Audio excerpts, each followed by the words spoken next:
Very well. The question has been put as to the importance, the relative importance of sacrifices to the earth, endangerments to the earth, relative to the oil, crude oil, that is spurting off the coast of the United States, and to the effects of the land, the animal life, the mineral life, and like that. And so it must be said that that which is oil, crude oil, is useful and important to the earth, particularly when it is beneath the surface, when it is contained within the earth. Once it has broken the surface of the earth, it has little and no value to the earth itself. And so then it becomes a human resource. While it is within the earth, it is a planetary resource. It is easing, it is comfort to the planet in its own way, and though you would not think so, it is the oil itself that helps as well with the surface temperature of the earth, and it has a great balancing quality as well to all of the other resources. It is that which is in complement to many different things, because after all, it is made of the remnants of many different times and qualities of life. And so in this capacity, it is useful and necessary to the earth. Once in its human scale it begins to be extracted from the earth, then it is a human resource, and of course human ramifications associated with these, and those that touch upon all of humanity and all of the other elements and kingdoms as well. This will last some time, this that has been created. It has not been capped, it has not been captured, and those that are in command of the situation do not yet know how to relieve it.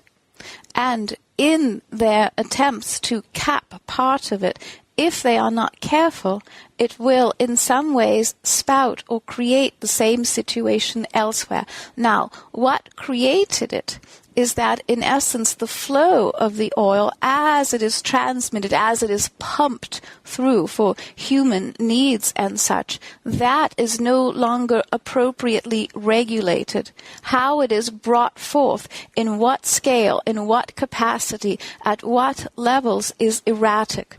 And it is erratic because within the earth itself, the temperatures and the movements and the seismic movements of the earth itself are changing the rate at which that travels. And this has not been accounted for.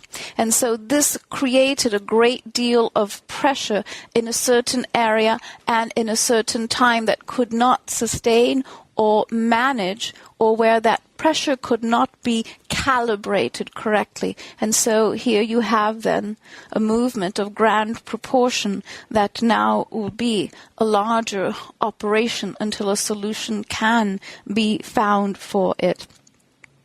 There has been loss of life.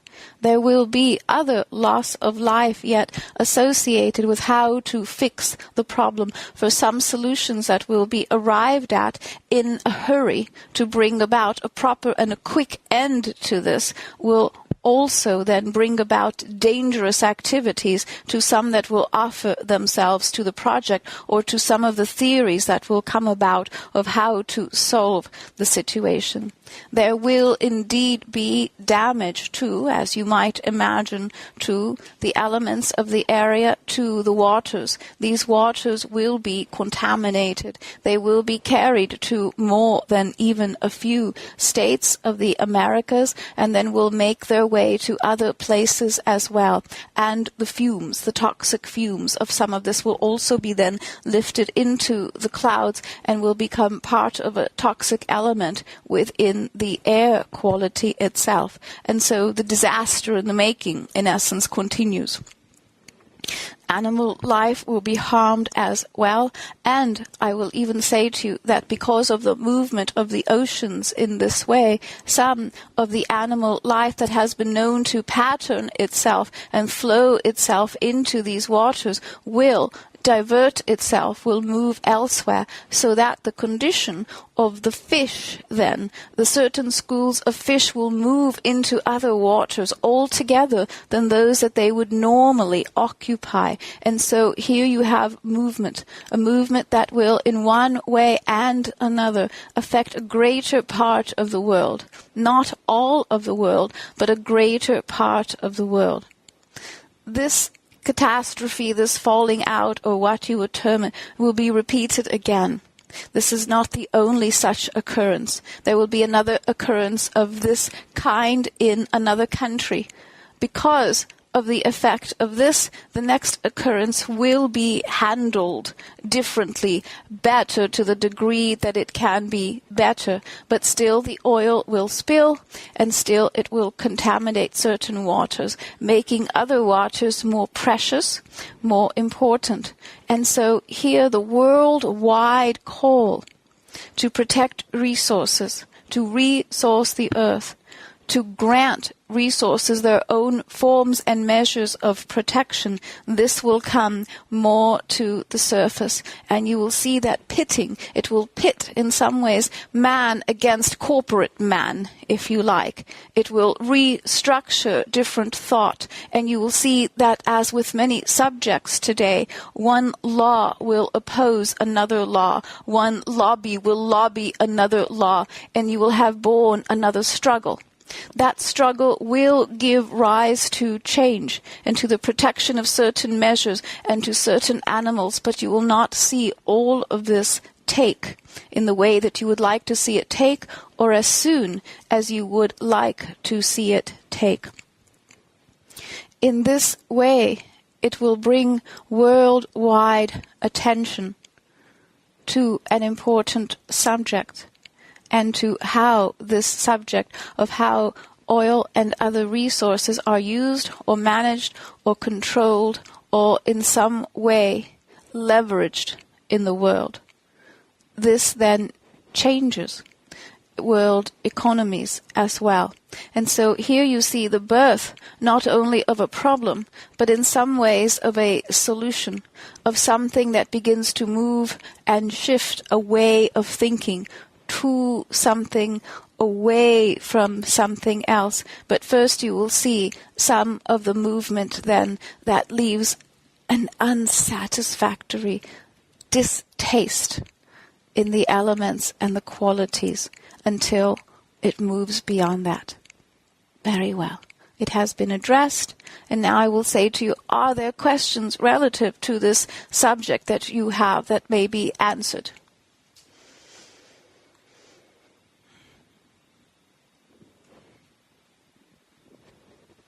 Yes, very well.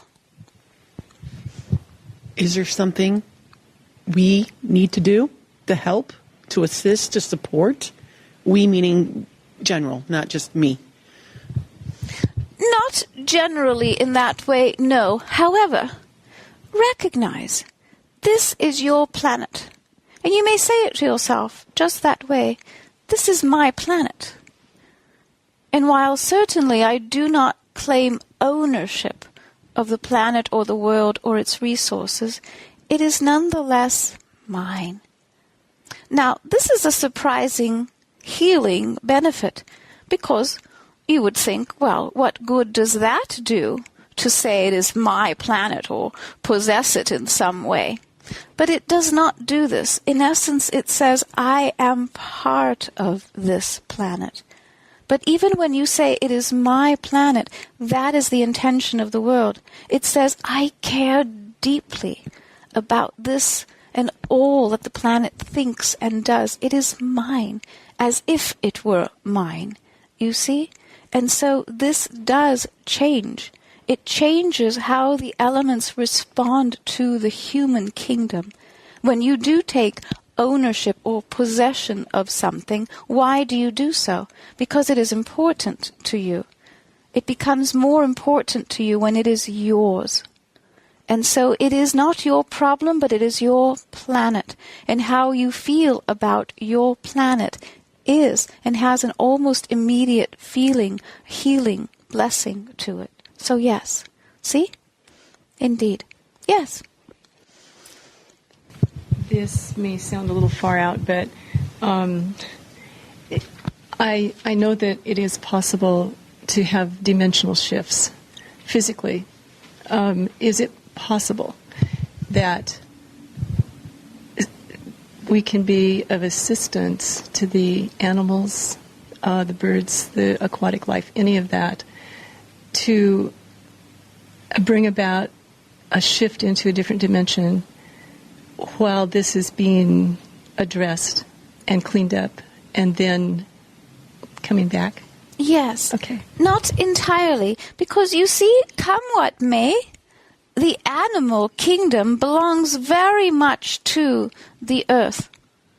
And you see, it is not as interested in one individual life as it is in life itself. And so one animal would be completely willing to sacrifice itself to oil slick or to any other anomaly or disaster or such, much more than the human kingdom that knows the difference or the value of life, of higher forms of life.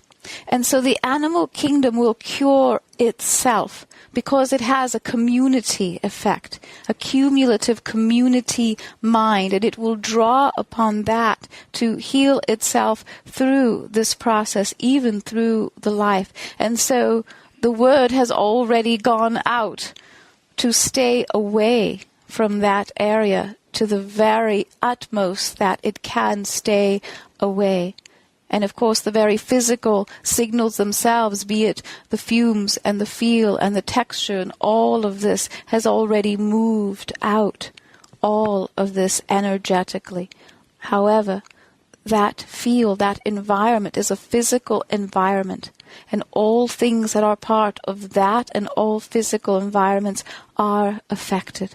Your breath here now affects that environment, but in so doing, your thoughts affected as well. So you see, the answer that I give you is a simple one, but one that tells you do both things.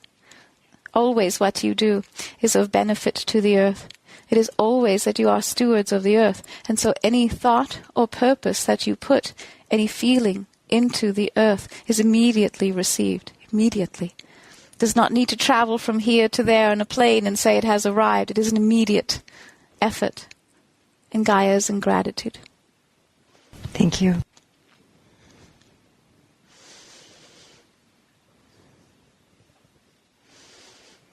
Will the coal mines be affected, cause change like this oil disaster is, causing change?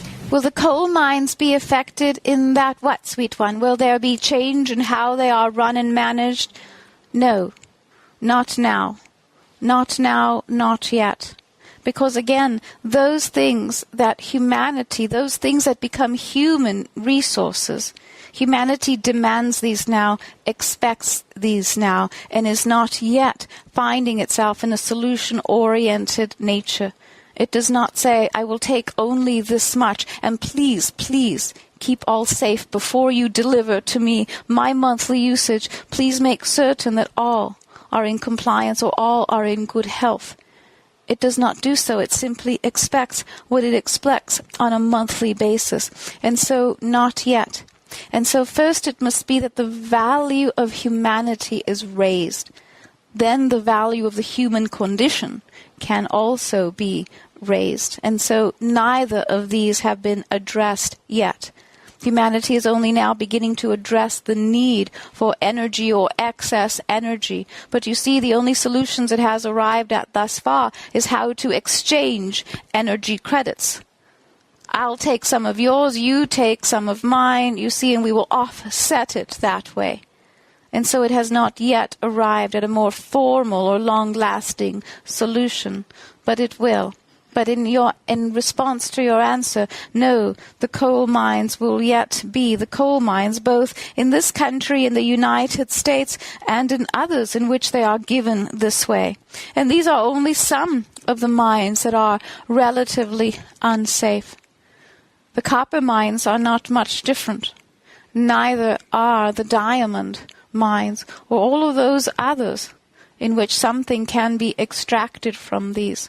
For century upon century, and in this particular cycle and in others, those that have made their work below ground have also been thought of as less than or beneath the ground in how they have been respected, you see? And it has been this way. Those that were called long and long ago earth dwellers in general, were considered to be the same way that you think of now as coal mine dwellers. Those that dwelled within the earth were thought of as lower or less than those that dwell above the earth. Now, interestingly enough, and though you have not asked, I will volunteer it just the same, is that in times to come, far into the future, in which the surface of the earth becomes even more unstable than it is now, there will be many more very sweet and sustainable and very beautiful earth cities within the earth, with very warm, cozy accommodations that are also very filled with light. And these will be more protected, more safe places to be than those that are above the earth. You see? And this will first be discovered by moving into some of the space explorations that humanity will do. And so upon the moon and upon Mars that it will return to as well, it will discover very interesting ways to use space that is beneath the earth or mound-like just beneath the earth. And then it will occur, well, perhaps we can do this upon the earth or within the earth as well. Different ways to build. And of course, a change or shortage in some resources will simply inspire creativity in that direction as well. Yes? Very well. Now, in terms of the earth changes, earth movements and such, the earth is in a natural cycle of heightened activity. It is natural for the earth to be in this cycle. It is not because of harm that has been done to the earth. It is not because of untoward thoughts or actions on the part of humanity to the earth. It is simply natural now, and for this cycle, for the earth to be in this stage of activity. For the most part, most of the changes that are taking place are those that you cannot see, and they take place at the core, at the very core of the earth, where the very spin, the very rotation, the very elements that are there are moving in a more friction, in a quicker, in a heightened, in an accelerated, agitated capacity.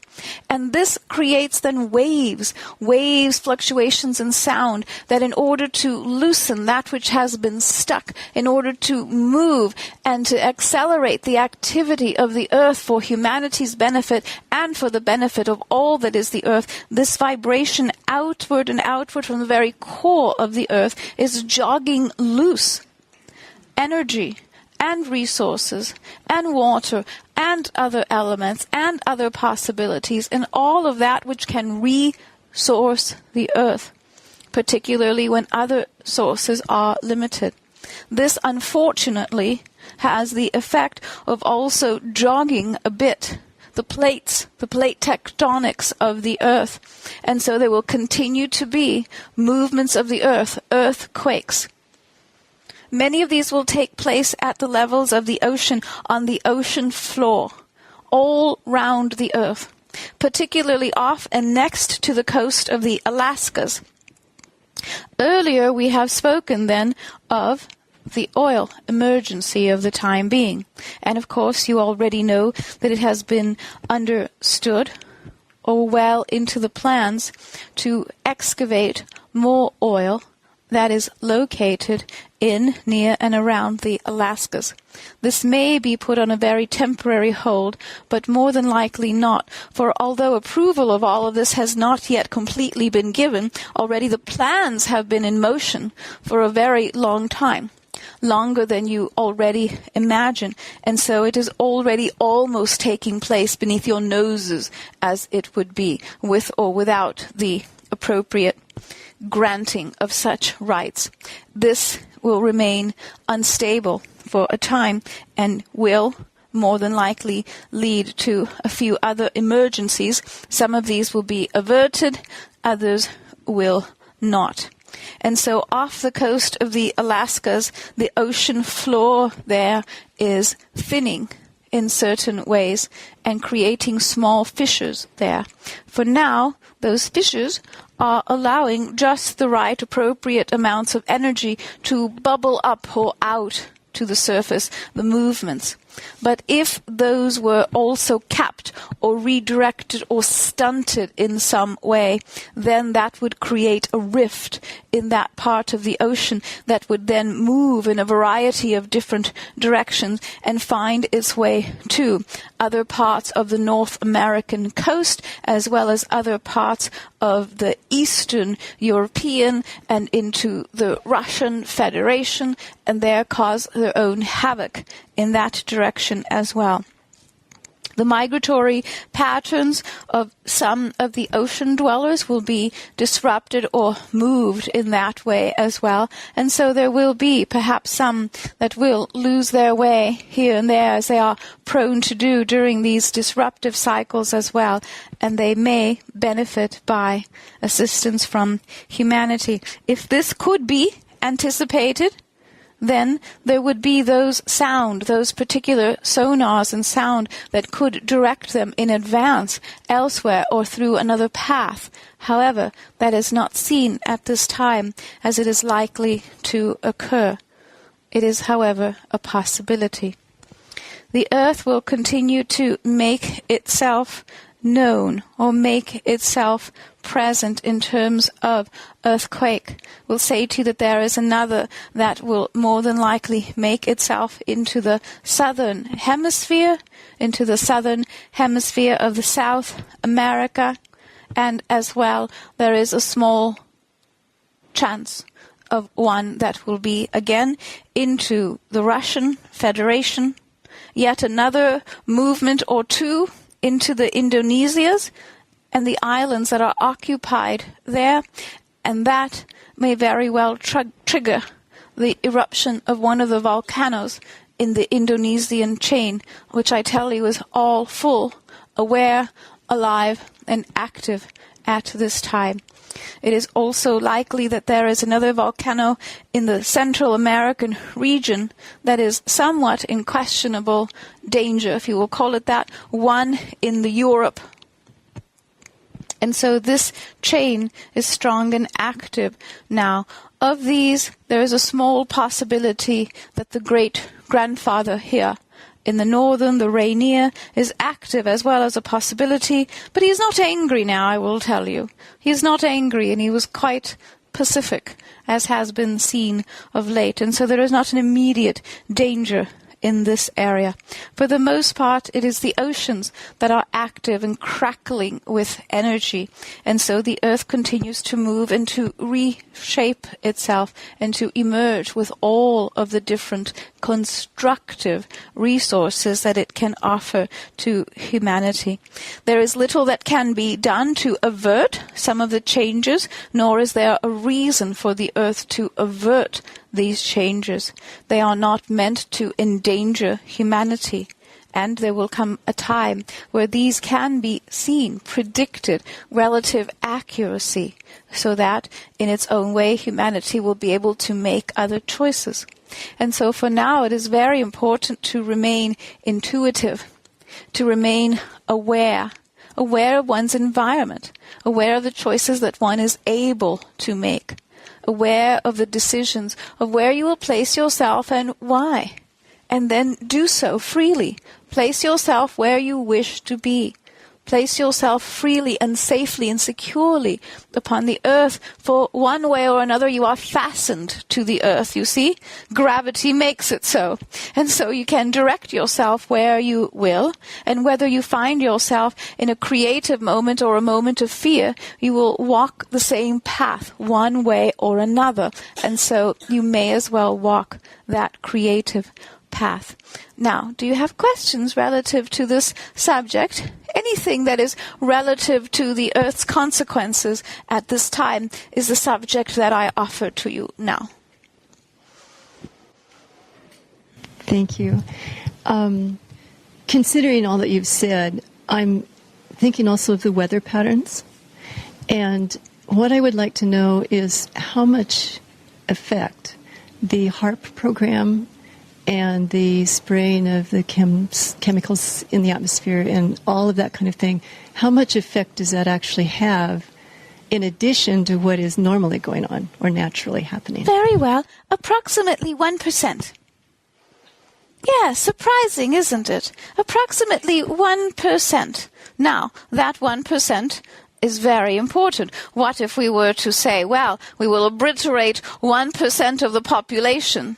That adds up to quite a number.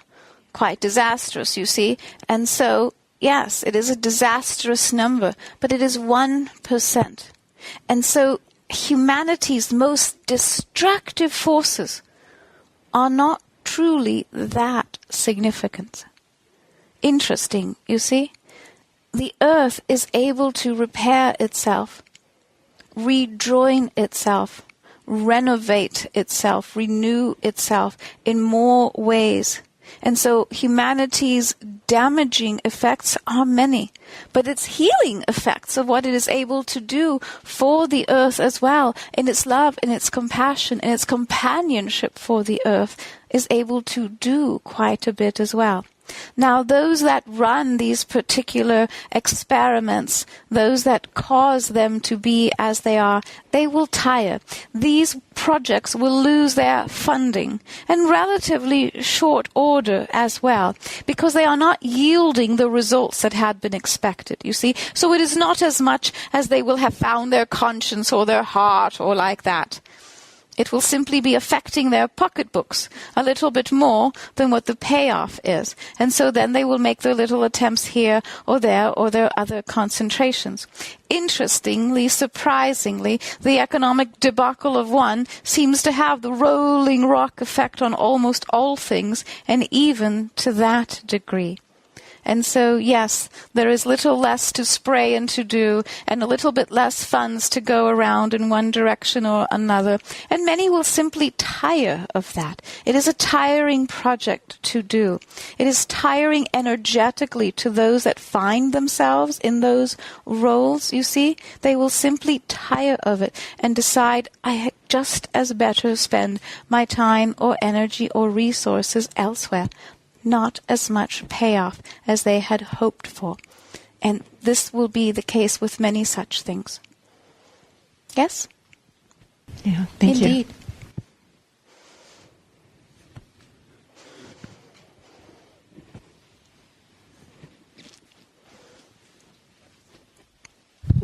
We hear often about the rising sea levels or the sinking earth, depending on how one perceives it. In this most beautiful part of our planet, of the Pacific Northwest, are a series of chains of islands, and up near Canada and through that area. Will we see a significant rise in water in those areas in the near future, or is it sometime into the distant future? Not in these particular areas that you describe. More of the rise and the difficulties that the island nations are to have. These will be, again, more to the areas of the distant and far east, to the Indonesias and many of these islands. In other areas of the globe, yes, the Earth is not exactly sinking, for you will see that even with one finger, it can push up on the Earth's crust as well. And there will be new land formations coming forward from some of the rifts and things that we described earlier as well, you see? And so this will be pushing its way up in the way that it does. And yes, other islands will be surrounded by a great deal of water. The benefit to this is that they will see it coming for the most part. An island, like it or not, can be evacuated. An entire landlocked country, if there be a disaster, cannot. And so with a bit of anticipation. Now, successful movement or relocation of some beings to other lands will then inspire other ideas of how to rebuild or how to reclaim certain lands, and that it is possible then to relocate. But in all instances, it will not necessarily be possible. However, there will be a further redistribution of peoples, a vast migration of peoples to other lands. In fact, you will see that even here in the northern Americas, you will see that many, I tell you, will take themselves to the Alaskas and to other remote places that they would not otherwise have considered home or a home-like environment. There will be a greater interest in reclaiming that land because it will be seen as relatively safe, relatively resourceful, where one can be in more ease than in some of the other. Particularly once a fear of this and a fear of that begins to take hold, the idea to be a little bit more removed, a little bit more remote, will come to be a fine idea again, as will be relocating to other countries, emigrating from one country to another for reasons of both business and career and resources will come. Over the next 1, 2, and 3 years, you will see a good amount of this as well. And at first it will be a little bit difficult for one country to grant such access to another, but the very popular movement of it will begin to simply take hold. It will be a wave that somehow cannot be stopped once it is started, and they will only be able to follow that wave to its natural conclusion.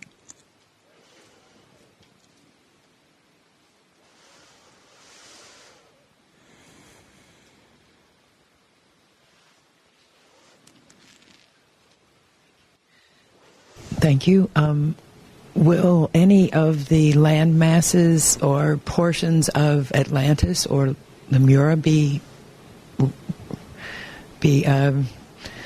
emerge from the ocean? Not exactly in the way that you have phrased it. However, parts of it, or important aspects of it, important finds, will have a way of washing up on shore, or be discovered as the shallowness of some waters begins to redistribute itself. There will be discoveries of an underwater nature that will be Atlantean, so that there will be an acknowledgement in Atlantis. And perhaps it will not be called exactly that. Perhaps they will say Poseidia. Perhaps they will say those lands that were a long time ago civilized, or the cultured world of long ago. In the same way that they describe an ancient Greece that they cannot truly describe, they will begin to describe a world before that one. You see? And so there will be acknowledgement of this, but not in the way that you refer to Atlantis, not in the way that you say, oh, the great technological age of Atlantis and the great beings and how they lived. To them it will seem a little bit more like an archaeological find. They will give it importance, but in that respect, not in the greatness that it deserves to have. That will come longer ago or forward into the future when the romantic quality of it becomes important again. Some of the finds will have a beauty to them, a culture to them that is recognized, at least by some, as prominent, as important, and then will become a romanticized nature of it, yet to come. Until the next moment brings us together, dear ones. Good day.